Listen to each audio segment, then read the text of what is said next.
أعوذ بالله من الشيطان الرجيم. بسم الله الرحمن الرحيم. هل أتاك حديث الغاشية؟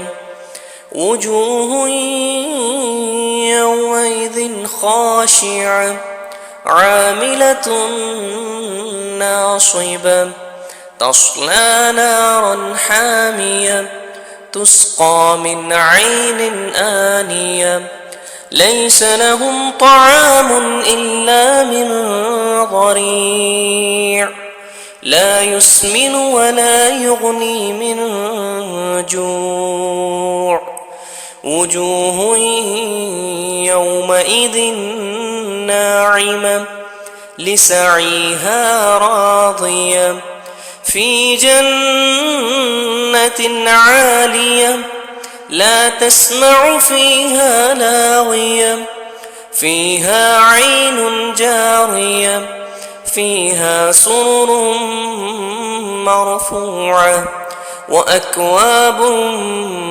موضوعة ونمارق مصفوفة وزرابي مبثوثة أفلا ينظرون إلى الإبل كيف خلقت وإلى السماء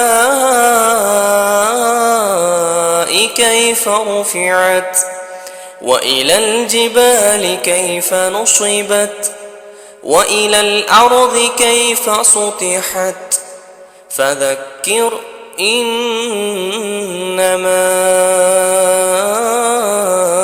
أنت مذكر لست عليهم بمسيطر إلا من تولى وكفر فيعذبه الله العذاب الأكبر إن إلينا